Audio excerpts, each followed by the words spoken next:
목사님께서 지난주에 원래 이번 주에 오시기로 했는데 비행기표 때문에 사정이 어렵게 됐다고 저희한테 부탁을 해서 오늘 여러분들과 함께 예배 참석하게 되어서 함께 말씀 나누니 감사합니다.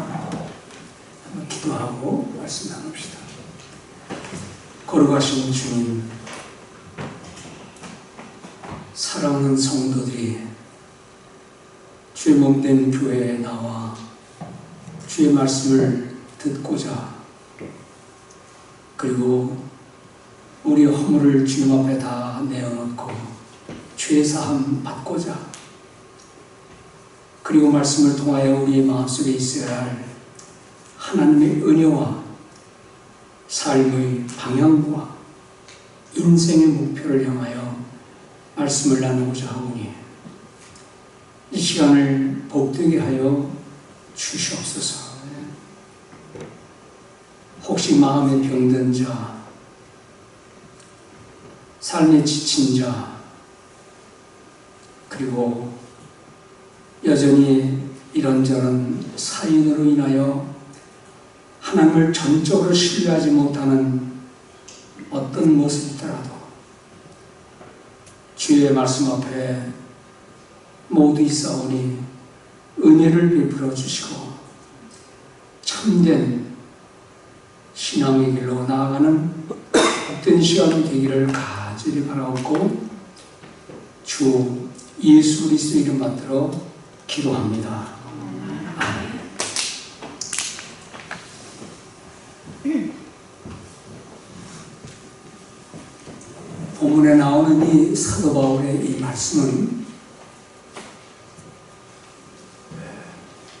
여러분들이 잘 아시는 대로 사도행전에서 여기저기 다니면서 복음을 전하는 과정에서 필요한 곳의 교회에 필요한 사람들의 마음속에 주의 뜻을 전달하기 위해서 온 정성을 다해서,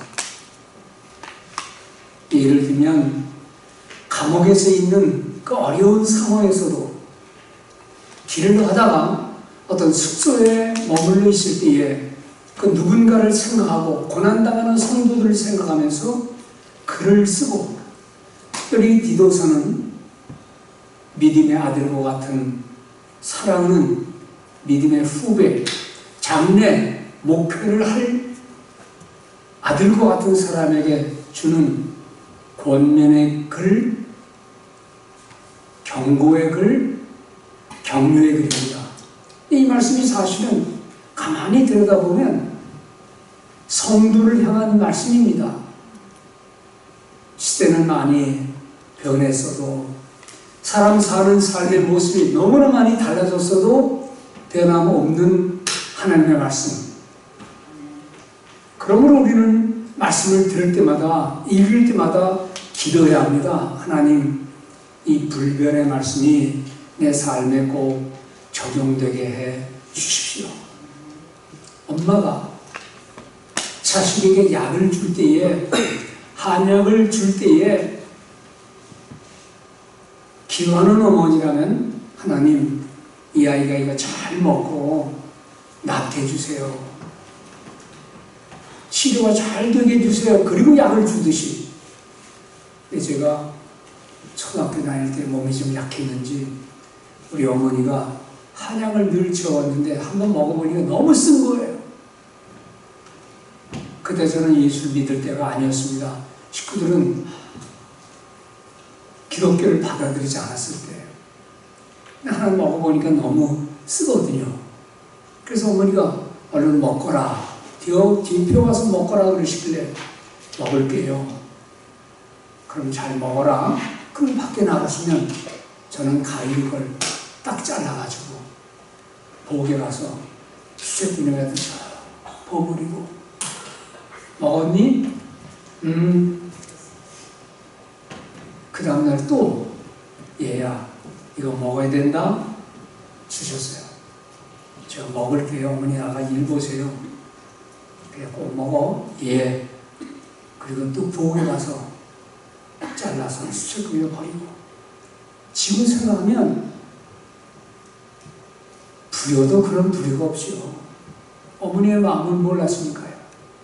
여러분, 이 성경 말씀이 쓰여진 것은 당신들을 위해서도 아니고 나를 위해서도 아니고 그 세상 어떤 사람들을 위해서도 아니고 우리 자신들을 위해서 각자 개인에게 준 말씀이라는 사실을 잊지 마시고 오늘도 예배 끝나고 나가서 중국집에서 맛있는 거 먹는다 그러는데 그것만 잡술 생각하지 말고 하나님 말씀을 잘 잡수시고 소화하시고 영육간에 강건하시기를 바랍니다.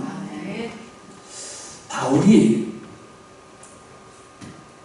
이 글을 읽는 디도를 여러분들이 지도를 보면 저 지중해에 크레타, 지금은 크레타라고 되어 있지만 조그만 그레데라는 섬이 있어요.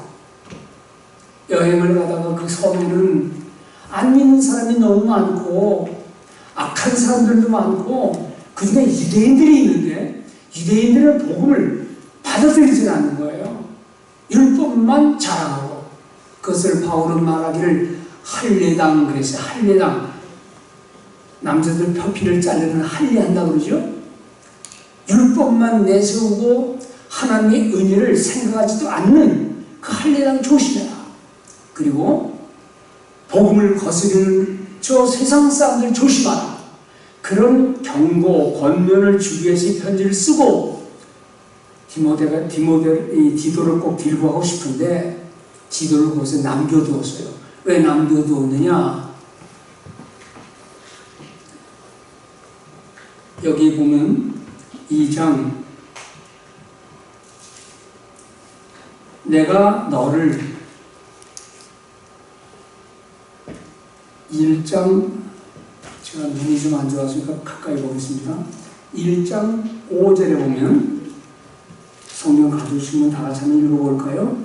시작. 내가 너를 그레네에 남겨둔 이유는 이제 그 다음에 보면 이유가 있다. 너 내가 들고 다니고 싶고 내 너의 도움을 받아야 되고 내가 먹고 살려면 네가 밥도 좀 해야 되고 뭐도 얻어와야 되는데 그게 문제가 아니다. 그 섬에 있는 그 사람들을 복음화시키고 잘못된 사람들은 꾸짖고 유대인들에게는 복음을 바로 알게 그 일을 하기 위해서 내가 너를 그곳에 남겨둔다 라고 말하는 거예요. 성도 여러분, 우리가 사는 삶의 목적을 내가 이 험한 시대에 특별히 이 교회에 하나님이 나를 출입하게 하시는 이유는 뭘까? 나를 시대에 목사로 세우고 전도사로 세우고 집사로 세우고 성도로 세우는 이유는 뭘까? 내가 너를 들고 다니고 싶지만 그에게 남겨둔 이유는 이 다음 절에 보면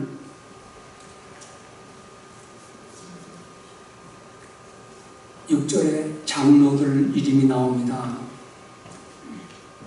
6절에는 아내 남편의 얘기 나옵니다. 7절은 감독의 이야기 나옵니다. 왜 이 말을 쓴지 아십니까? 그 사람들을 올바로 교훈해서 그 사람들을 바르게 가르쳐서 하나님을 믿는 믿음의 길로 사람들을 안내하도록 감독도 장로도 성도도 여기 나오는 뒤에는 무슨 말이 나오는 줄 압니까? 참, 그 다음 절 나오는데 그건 좀 더 읽어드릴게요.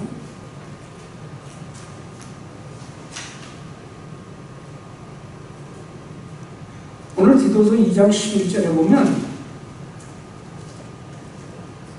저는 이 말씀 읽으면은요 점점 눈물을 흘려요. 이거 그냥 읽을 수 있는 말씀이 아니에요. 11절 모든 사람에게 구원을 주시는 하나님의 은혜가 나타난다. 여러분, 저는 종종 목사이지만 이런 생각을 해봅니다. 하나님, 이 시대의 목사님들을 세우지 않았다면, 이 시대에 교회가 없다면, 이 시대에 올바른 성도들이 이 세상 곳곳에 흩어져 살지 않는다면 이 세계가 어떻게 되겠습니까? 그렇잖아도 다 망가져가는 세상인데 다 아시듯이 이제는 죽음을 기다릴 수밖에 없는 밤 11시 58분쯤 된다고 그래요. 기후위기 알지 않습니까? AI의 위기를 알지 않습니까?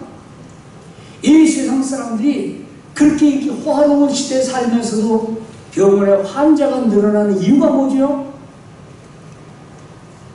먹을 거 많고 아름다운 거 많은데 마약에 취하는 이유가 뭐죠? 먹고 살면 감사해야 되는데 욕심을 끝없이 부리는 이유가 뭐죠?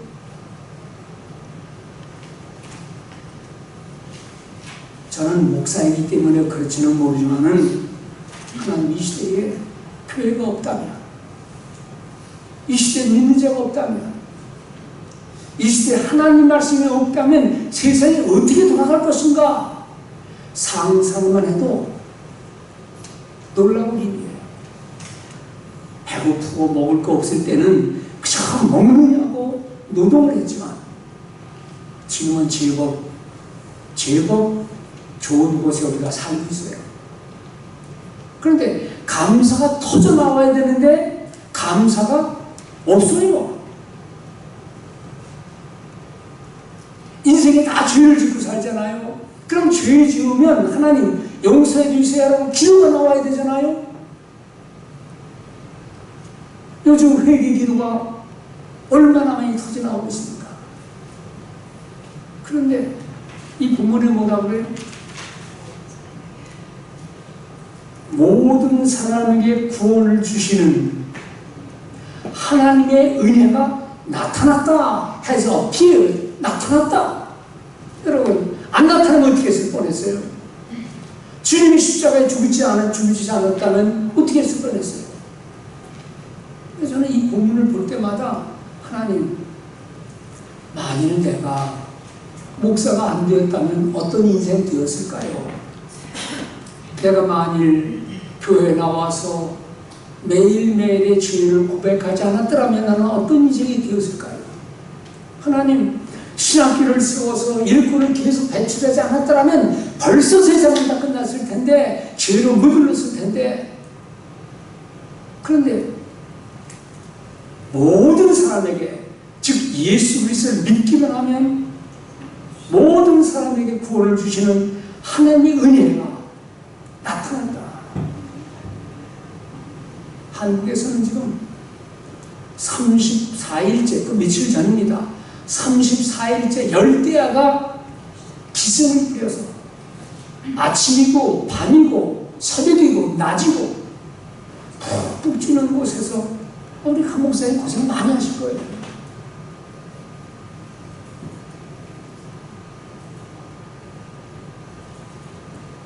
제 딸네 가족도 지난달에 한국 나갔는데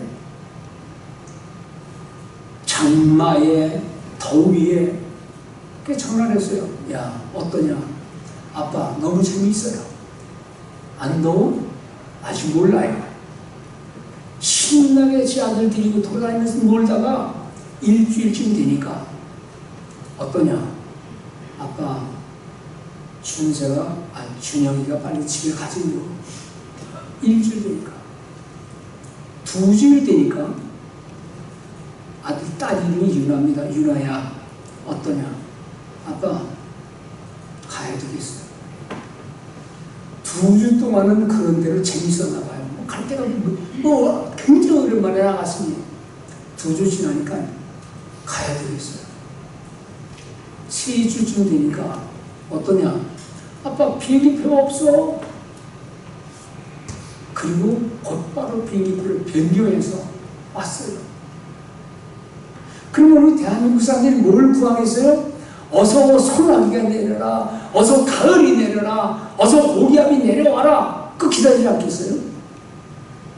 성도들, 영적인 세계를 우리가 가만히 관찰해 보면 이 세상에서 이런 나라가 어디 있습니까? 그러나 영적으로 보면 이렇게 편리하고 좋고 세상의 최강의 나라인 이 미국에 가만히 내부를 들여다보면 얼마나 골치 아픈 일들이, 얼마나 마음 아픈 일들이, 성도들이 그냥 살아가는 것까지만 가만히 들여다보면 거기에는 가정의 문제, 개인의 문제, 자신의 문제. 그런데 모든 인생들에게 구원을 주시고, 구원이라는 건 뭡니까? 죽어 천국만 가는 게 구원이 아니라 이 세상의 삶의 문제를 하나씩 해결해 나가는 그게 진정한 구원이에요. 고민 대신 노래가 나오고, 불평 대신 기도가 나오고. 아까 우리 전 전사님 나와 찬양 부르는데 처음에 부른 찬송이가 2번인가 보험서. 이 말씀 많은 세상에서 기도할 일이 많은데 기도 못하는 뭐 그런 찬송이 있었죠. 나 그거 보면서 가만히 생각하면서 하나님, 저런 찬송을 성도들이 부른다는 게 얼마나 특권입니까? 아무리 돈 많은 사람도, 아무리 지식 많은 사람도 그런 노래를 입 밖에 내지를 못해요. 그런데 우리는 교회에 와서 그런 찬송을 부를 수 있어요. 죄가 있어도 회개할 수 있어요. 좋은 일 있으면 감사할 수 있어요. 수많은 사람들이 인생에 방황하는데 우리는 가는 길이 있어요. 그러니 얼마나 축복된 사람들입니까? 로마서 3장 23절 그리고 24절. 제가 띄우는 게 좋을지 안 띄우는 게 좋을지를 몰랐어요. 왜냐하면 요즘엔 성경책을 안 가져오는 분들이 많아가지고 그분들 위해서는 띄워줘야 되는데, 멀쩡한 성경을 가지고 왔으면 얼른 펴야 되는데 하도 성경을 안 봐가지고 로마서가 구약인가 신약인가 찾다 보면 다 놓쳐. 그래서 그냥 우리 강 목사님 화면 띄우시든지 안 띄우시든지 상관없지만 혹시 성경 안 가져오신 분이 있으면 그분을 위해서 띄우면 어떨까요? 목사님 판단해서 해주세요. 그랬어요. 띄우셨어요. 한번 읽어볼까요? 시작. 모든 사람이 죄를 범하시며 하나님의 영광에 이르지. 여러분, 학교를 입학했으면 졸업하는 게 목적이에요. 해야 돼요. 우리는 이 세상 살면서 먹고 마시고 즐겁게 취하여 사는 게 아니라 하나님이 원하시는 그 목표에 하나님의 영광을 위해 살아야 되는 거예요. 그런데 모든 사람이 죄를 범했으니 어떻게 그 영광을 추구했니? 이거예요. 이것만 보면 절망입니다. 이거는 모를 사람이 없어요. 그리스도인은 다 인정하는 거예요. 그래요, 하나님 다 죄졌습니다. 나도 죄졌어요. 그래야 하나님 어떻게 해요? 하나님의 영광을 위해 창조된 인생이 하나님의 영광은커녕 자기 몸뚱아리 하나 겨우 붙잡고 산다면 어떻게 되겠어요? 근데 그 다음 절을 보세요. 시작. 그리스도 예수 안에는 성량이라는 것은 뭐예요? 구속했다. 그 구속하는 건 수갑 채우는 것도 구속입니다. 근데 그 구속이라는 것은 구할 구자에다가 속은 매매한다는 한자의 속이에요. 그러니까는 죄값을 주고 사람을 사는 거예요. 제 노예예요. 노예. 이 사람을 제가 100불 주고 사왔어요. 근데 어떤 분이 우리 전사님을 너무 사랑해서 저 상태로는 안 돼. 그래서 나한테 와서 내가 200불을 줄 테니 풀어주세요. 그러면 알았습니다. 내가 손님을 꼽는데 뭐 그래서 입에 불라고 풀어준 거예요. 근데 그 사람이 전사님을 사가지고, 전사님, 내가 당신을 샀으니 당신이 자유요. 더 이상 저 악한 주인에게 속하지 말고 자유롭게 사시오. 잘 사세요. 행복하게 사세요. 그게 구속이에요. 그게 생명이라는 겁니다. 값을 주고 샀다 이 말입니다. 그것 때문에 하나님의 은혜로 값없이 의롭다. 의로운 행위를 하지도 않았는데 의롭다 하셨느니라. 성도 여러분, 오늘 우리가 예수를 믿는 사람이 되었다라고 하는 것은 예수 그리스도의 십자가의 은혜가 아니면 결코 있을 수 없는 건데, 수많은 사람들이 예수를 믿는다 그러면서도 유대인처럼 율법이나 행하려고 그러고 자기 자랑이나 하려고 그러고,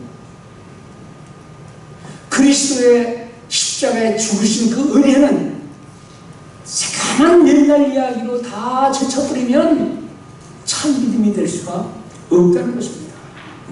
성도 여러분, 우리가 이 자리에 와 있으니 하나님의 은혜를 믿고 감사하시기 바랍니다. 비록 조금 삶에 어려움이 있다 할지라도, 하나님, 누구나 다 당할 수 있는 삶의 어려움인데, 그러나 나를 이 허물과 죄에서 나를 구원해 주셨으니 하나님 감사합니다 하는 마음을 가지고 남은 삶을 사시는 복된 성도 되시기를 바랍니다.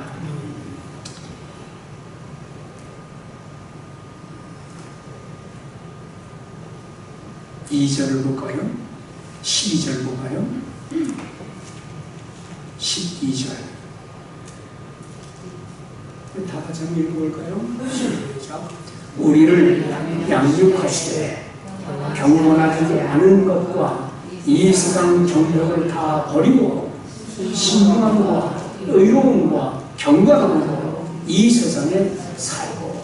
11절이 구원받은 성도가 얼마나 감사한 일이냐, 십자가의 은혜를 말씀했다고 한다면, 그 다음 절은 그러면 구원받은 성도들은 어떻게 살아야 될 것인가를 표현하는 말씀입니다.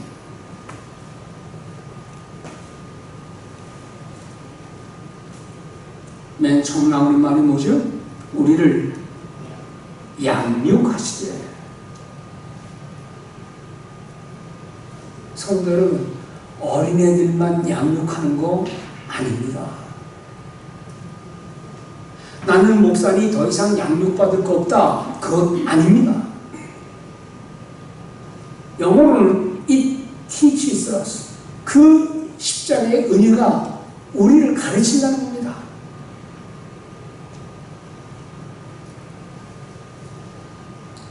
예수 믿었으니 이제는 더 이상 배울 거 없다, 아닙니다. 처음 예수 믿을 때 읽은 성경을 깨달아서 감사합니다 그랬는데요, 신학교에 들어가서 그 성경을 보니까 이게 그런 뜻이 아니었구나 하고 더 감사가 나오고, 목사가 된 후에 이 성경을 보면, 야, 이런 말이 있었구나, 이거 나눠야지.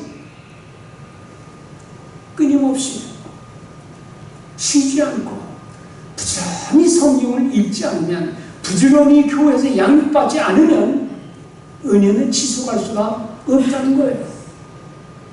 참 사람들은요, 야, 이빨 닦고 발 씻고 잠자거라 그러면, 엄마, 나 어제 이빨 닦았어. 나 일주일 전에 이빨 닦았어요. 그러면 아, 그러니 하고 그대로 자라. 그런 부모 없어요.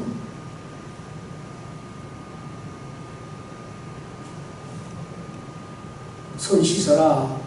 나 아침에 손 씻었어요. 아닙니다. 인생은 죄덩어리예요. 생각도 행실도 모든 게 하나님을 거스리는 죄의 본성이 우리 속에 있기 때문에, 주님은 그걸 아시기 때문에 늘 우리를 가르치신 거예요. 저는 목사이기 때문에 성도들이 교회 오는 게 그렇지 좋죠. 어떤 때는 목회를 저도 오랫동안 했습니다만은 매일 새기도할 필요 있을까? 아니 주일 예배 드렸으면 됐지. 또 수요일 금요 기도회, 토요일 특별 새벽 기도회 뭐 그렇게 할 필요가 있을까?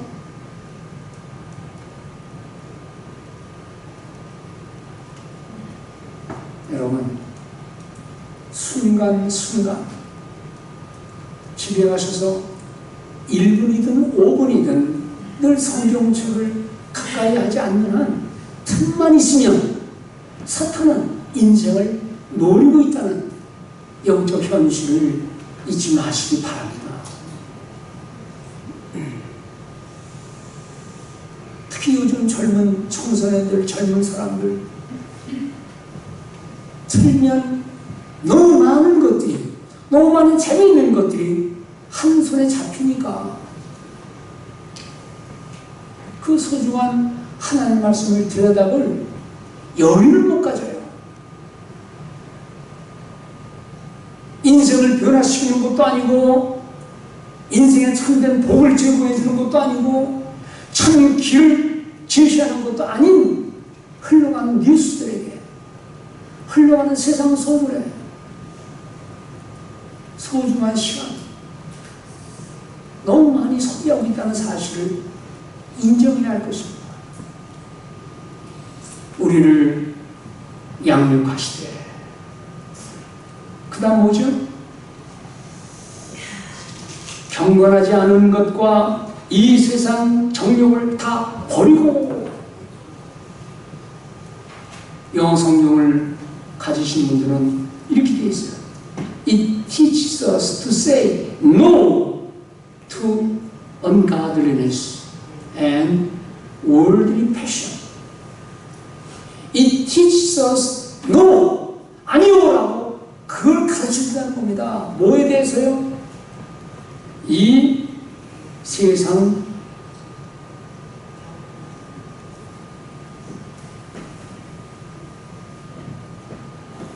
정욕, 경건하지 않은 것, ungodliness, 경건하지 않은 것.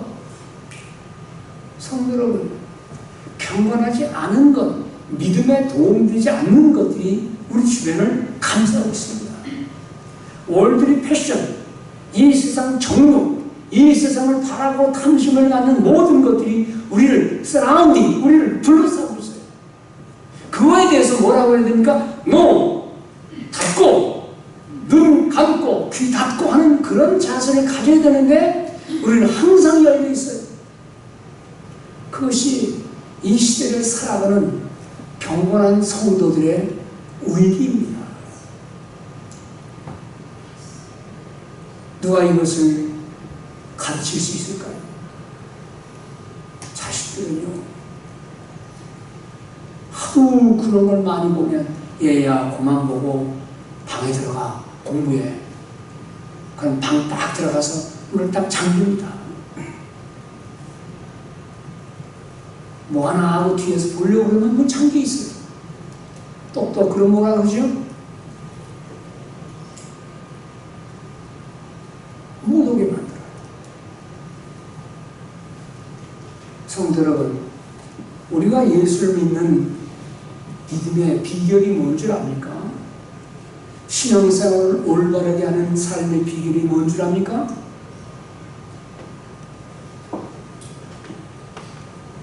여러분들도 그렇지만 저도 애기들을 이제 다 커서 어른이 됐지만 애기들을 길렀었어요. 그러면 아이들을 기를 때 아빠 엄마가 제일 많이 하는 말은 뭘까? 요즘은 그래 그럴 거예요. 근데 그전에는 안 그랬어요. 또 지금도 마찬가지일 거예요. No, 안 돼. 우리 지금 다 큰 어른이 된 남자아이는 밥을 그렇게 잘 주는데도 뭐가 이렇게 배고픈지 무조건 입에 넣는 거예요. 밥도 입에 넣고 가위도 입에 넣으려고 그러고, 그래서 뭐 하면 그냥 No! 안 돼! 늘 지켜보는 거야. 안 보는 것 같아도 지켜보고.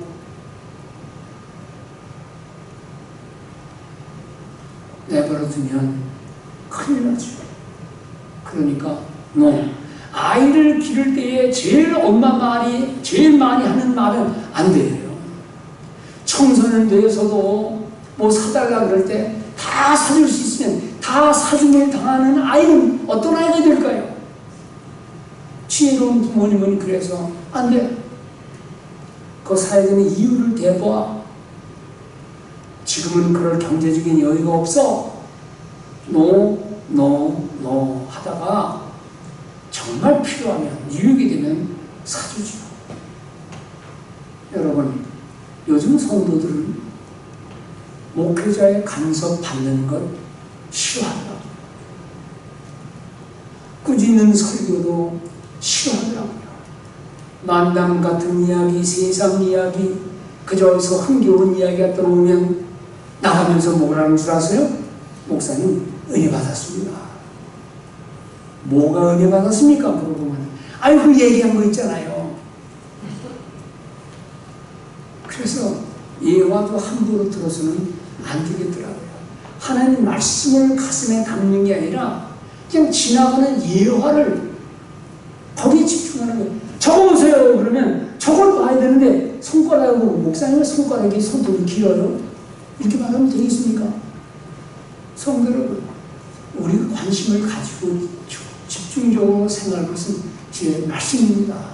그리고 그 말씀은 때때로 여러분들 거기 가면 안 돼. 그 사람 만나면 안 돼. 라고 하는데 하나님 뜻 묻지도 않고 생각도 안 하고 그냥 대고 만나면 신앙에 일이 있다는 사실을 기억하시기를 바랍니다. 보세요. 2장 1절 보면 2장 1절 다 같이 볼까요? 시작.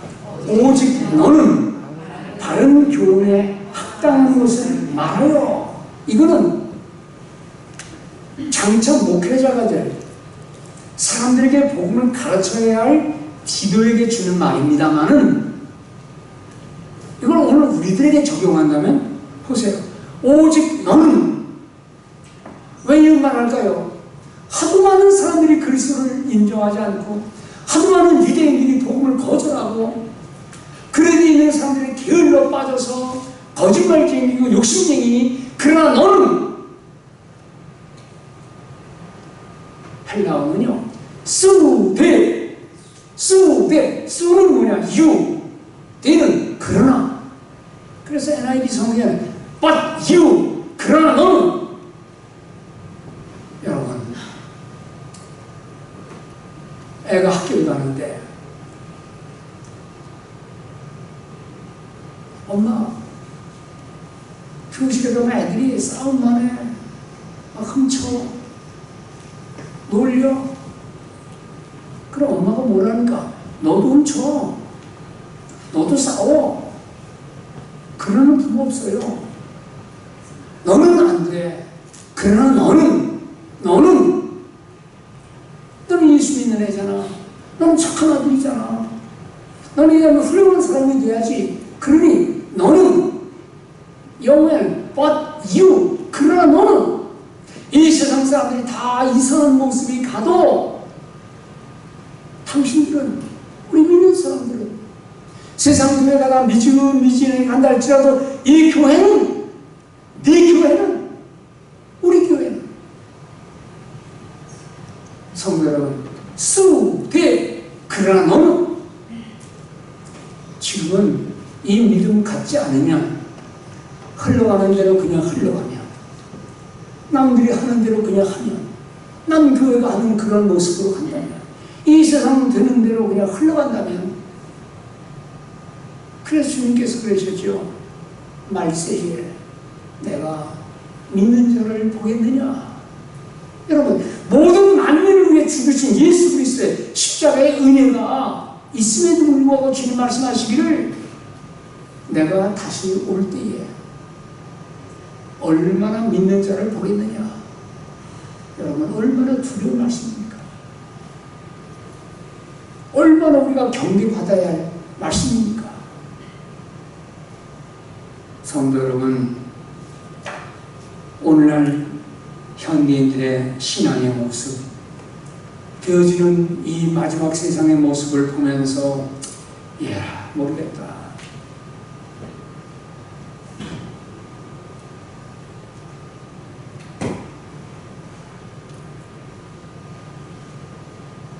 세 번째 말씀은 그 다음 절입니다. 다음 절 다 같이 읽읍시다. 시작. 복스러운 소망과 주 예수 그리스도의 영광이 나타나심을 기다리게 하셨으니 소망입니다. 여러분, 세상도 여러 가지 소망이 있어요. 내가 대학 교수가 되고자 하는 소망이 있고, 돈을 많이 벌고자 하는 소망이 있고, 내가 떵떵거리며 살고자 하는 소망이 있는데, 오늘 바울이 말하는 것은 blessed hope, blessed hope, 복 있는 희망, 복 있는 소망, 축복이 있는, 하나님이 함께하는 소망. 여러분, 손을 가슴에 가만히 안고 내가 지금 무슨 희망과 무슨 소망을 가지고 사나? 집 한 채 살려고 하는 소망은 집 사고 나면 끝이에요. 돈 많이 벌려고 하는 사람은 돈 벌면 거기서 끝이에요. 근데 우리는 마지막 주님이 내려오시는, 즉 파루시아라는 말이죠. 파루시아는 주님의 행차입니다. 주님의 임재입니다. 이 말은 어디서 나왔는 거니? 옛날 임금들이 지방 행차를 한 게 그게 파루시아예요. 임재, 나타나. 그러면 그 지역에서 잘 백성들을 관할하고 있는 착한 고을 원님, 착한 군수는 대통령이 임금님이 온다 그러면 너무너무 좋아가지고 어서 오세요 하고 차에 준비하고 기쁨으로 맞이하는데, 악한 짓을 하던 악한 지방의 관리들은 난리예요. 아이고 왜 이럴 때 오시는 거야 하고 야단 법석을 하고, 오기만 하면 거기서 이런저런 임금이 다 소리를 들으면 이놈 하고 언골에 처하니 내려오는 걸 원하지 않아요. 이대로 좋습니다. 내가 마음대로 하니까. 근데 임금이 내려오면 다 발견이 되니까. 여러분, 예수 그리스도의 임하심, 주님의 다시 오심, 두 가지 양면이 있는 거예요. 두 가지 측면. 하나는 악한 행실로 그리스도를 거부하고 제멋대로 살고 있는 사람들이 얼마나 위기와 공포와 죽음의 순간인가. 반대로 주님을 믿고 믿음 따라 살고 지은 죄를 늘 회개하고 잘하는 것 없지만 하나님 내가 주님을 잘 믿습니다, 주님을 의지합니다 라고 그런 믿음을 따라 사는 사람에게는 위로의 하나님이 되시는 거예요. 여러분, 어떤 하나님의 모습이 여러분들에게 임하기를 바랍니까? 성도 여러분, 주님의 임하심, 우리를 양육하시되 양육을 잘 받고 믿음 따라 사는 사람들에게는 주님의 오심이 blessed hope, 축복된 희망이 되는 것이지만, 지멋대로 사는 사람에게는 위기와 두려움과 죽음의 순간이라는 사실을 잊지 마시고 주님 복스러운 소망을 갖게 해주십시오. 이 세상의 모든 희망은 다 이루지는 못했지만, 내 욕심내고 하고자 했던 일이 다 끝나지 않았지만, 그러나 주님을 믿는 믿음 가운데 살다가 주님 맞이하게 해 주시옵소서.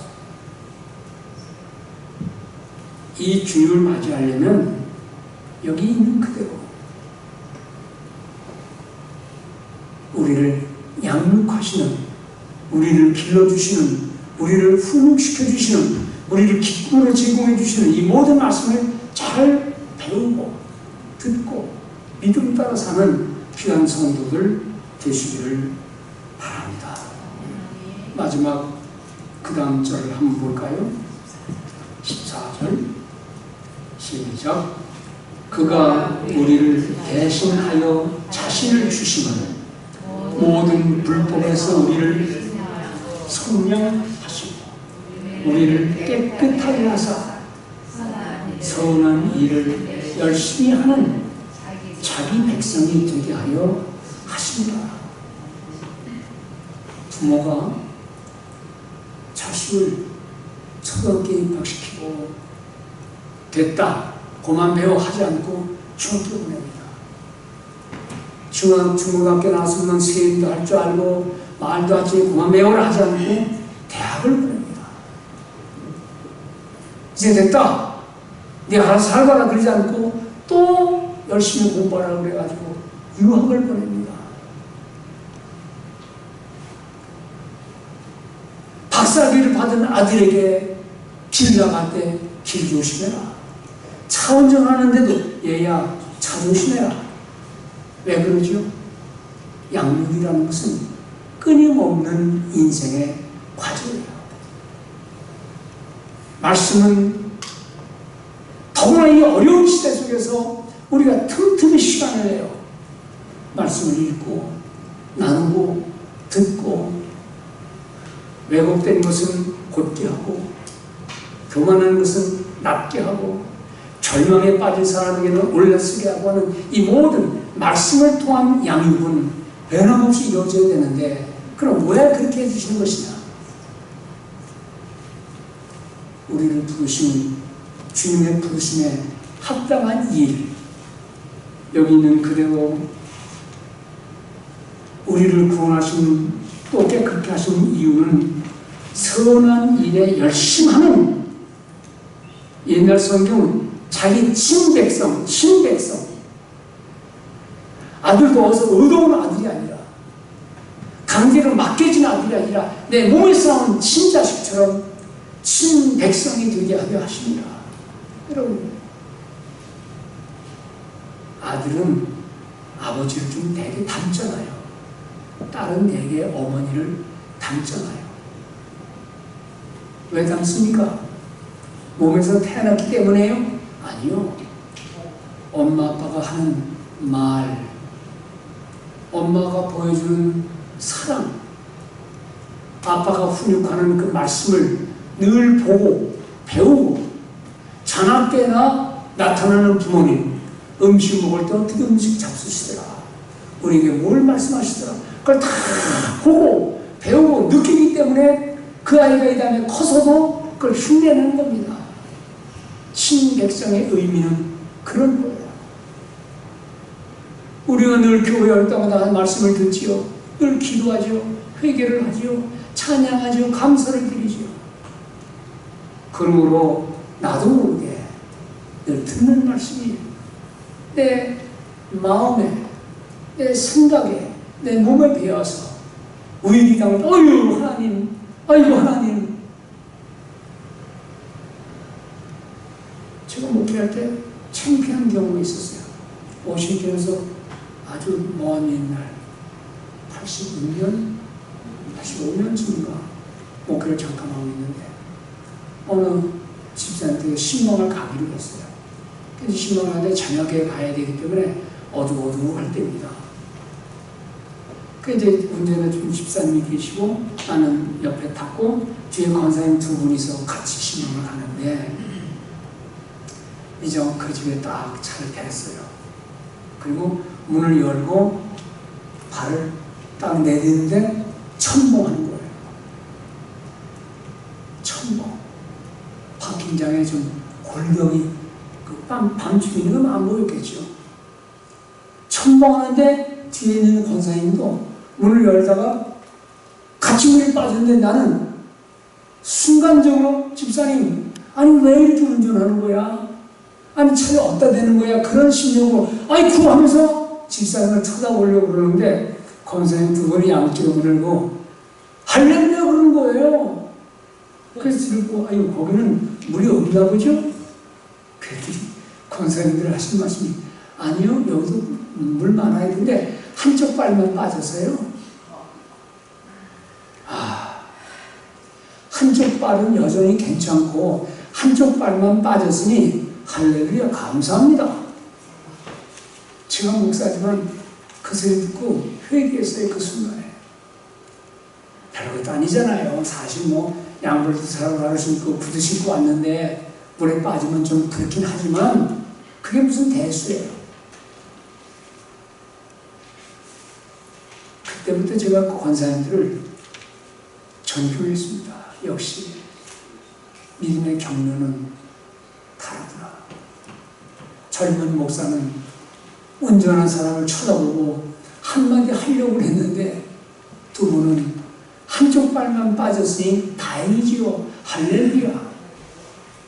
성도 여러분, 오늘 제가 성도의 누림과 삶의 자세에 있습니다.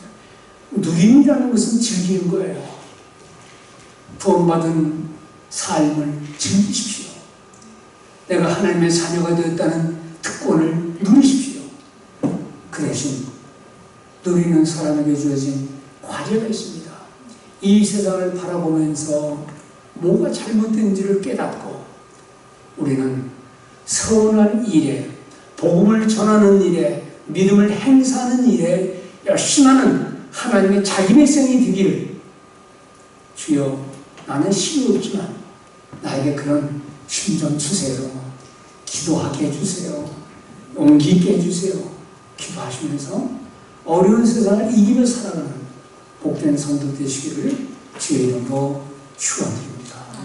기도합시다. 하나님 아버지, 이 세상에서 누릴 것 많은데 먹고 마시며 누리는 삶의 모습도 감사드려요.